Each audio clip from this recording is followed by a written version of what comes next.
Dokter mengangkat kain pasien. Kemudian dia memberikan senyuman yang aneh. Kau adalah anak yang berusia 12 tahun? Saya bukan anak usia 12 tahun. Perawat bergegas maju, dan mengatakan bahwa catatan medisnya salah. Tapi saat dokter mengambil catatan medis baru, masih merasa sangat panik. Dia kembali masuk ke kain dan memeriksa. Tapi tidak melihat ada yang salah. Tak ada cara lain, dia terpaksa memeriksa di Google. Tapi tak sengaja dia membuka kameranya. Apakah kau mengambil gambar? Itu adalah selfie. Hari ini hari pertama saya. Dokter yang tidak bisa membedakan antara pria dan wanita, sebenarnya adalah alien. Beberapa hari yang lalu, dia datang ke bumi. Tapi tidak sengaja UFO-nya rusak, sehingga terpaksa dia berkeliaran di bumi. Saat berkeliaran dia masuk ke rumah seorang dokter, dan melempar dokter ke danau es. Kemudian ia bergemetar dan berubah menjadi dokter, tapi ingin menjadi manusia bumi ini. Tidak cukup dengan mengubah penampilannya.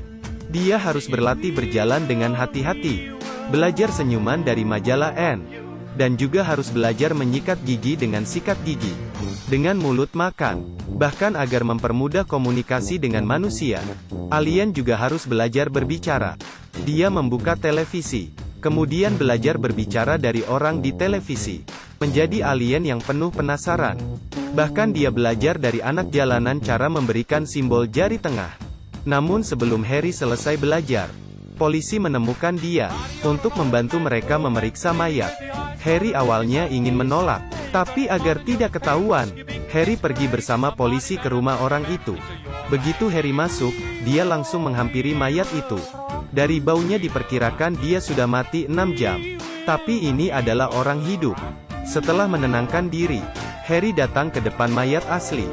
Saat dia membuka kain, Harry yang penasaran hanya melihat sekejap, dan langsung memastikan mayat ini adalah bunuh diri. Setelah itu dia langsung ingin pergi. Wali kota tidak berhasil membujuk Harry untuk tetap tinggal. Hingga wali kota mengatakan harus melakukan otopsi mayat. Harry akhirnya menunjukkan ketertarikannya. Kembali ke ruang otopsi, Harry mengeluarkan otak orang mati. Dengan penasaran dia melihatnya. Tapi istrinya orang mati itu, tiba-tiba masuk. Harry langsung saja kebingungan. Harry mengira dia akan kehilangan pekerjaan. Tapi dia tidak menyangka wali kota akan menyuruhnya mengambil alih klinik kota keesokan harinya. Harry sangat tertekan. Kehidupan di klinik membuatnya tidak nyaman.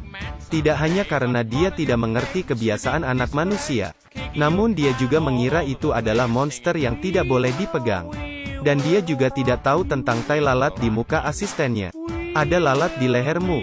Ini adalah tanda lahir. Dia sudah tidak tahan. Dia ingin segera kembali ke planet dia sendiri. Untungnya, pekerjaan di klinik tidak terlalu sibuk. Tiap hari sebelum kerja, Harry akan mencari UFO-nya di atas salju. Akhirnya dia menemukan sebuah bagian dari UFO. Alien ini tinggal di bumi ini sudah lama, dan juga menikah dengan seorang istri alien. Tapi hari ini dia mendapatkan kiriman. Saat dia membuka, tanpa sengaja dia menghancurkan bumi. Bersama dengan ledakan, gelombang itu menyebar.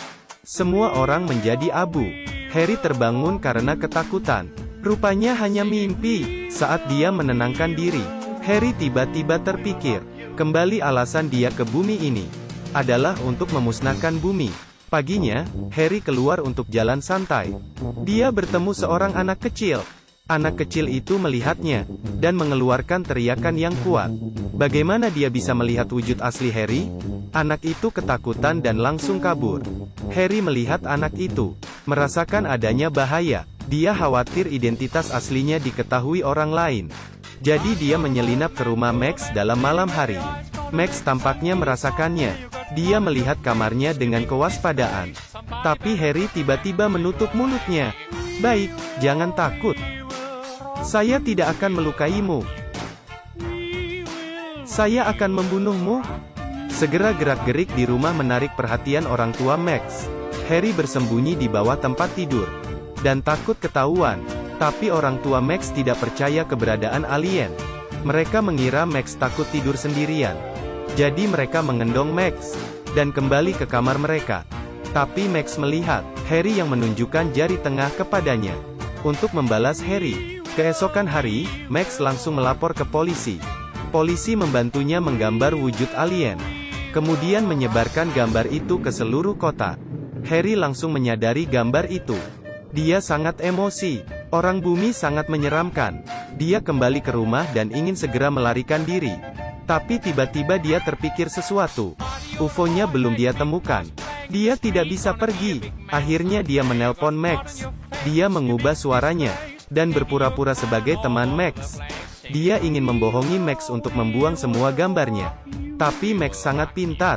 Dia berhasil mengetahui kebohongan Harry. Harry sangat emosi. Dia berjanji akan membunuh Max. Cukup, saya akan membunuhnya. Dia memikirkan untuk membuat rumah Max meledak, atau Max terbunuh oleh piano yang tiba-tiba jatuh. Harry tersenyum dengan senang.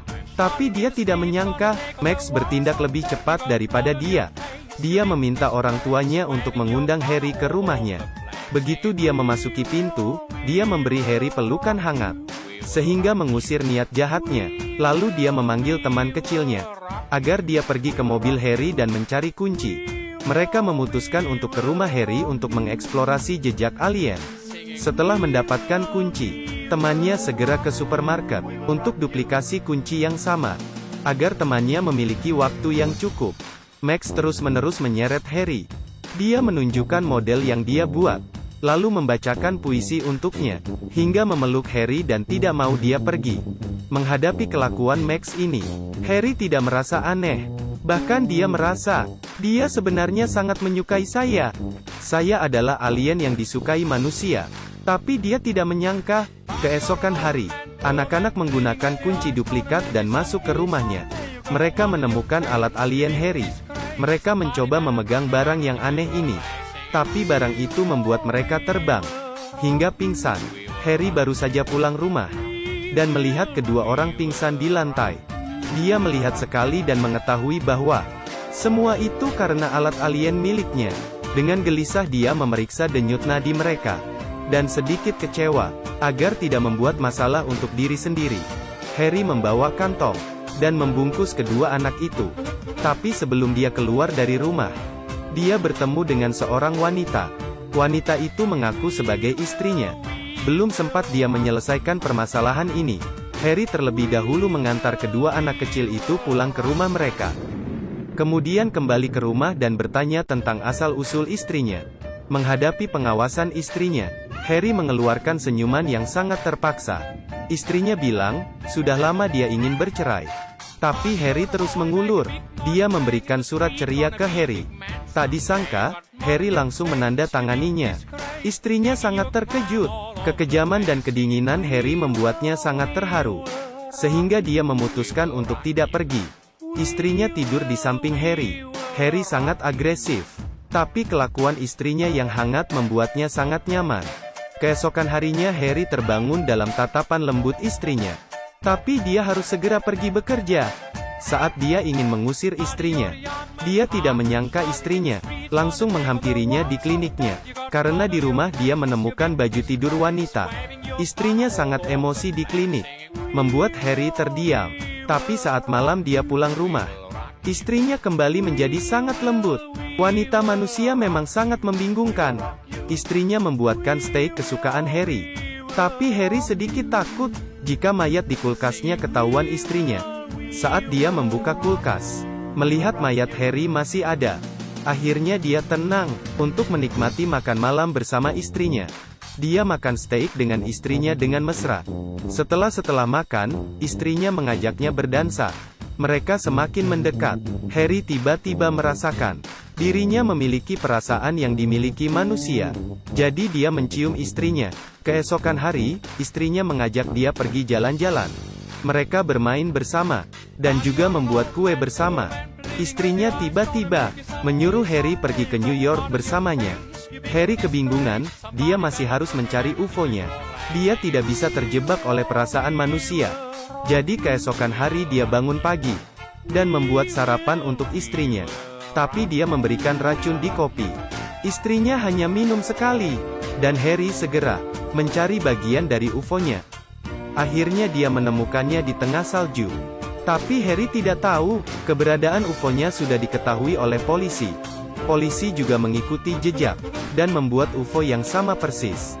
Untuk menyelidiki UFO itu, polisi menyuruh orang mengawasi di sekitar UFO itu. Malam itu, Harry diketahui oleh mereka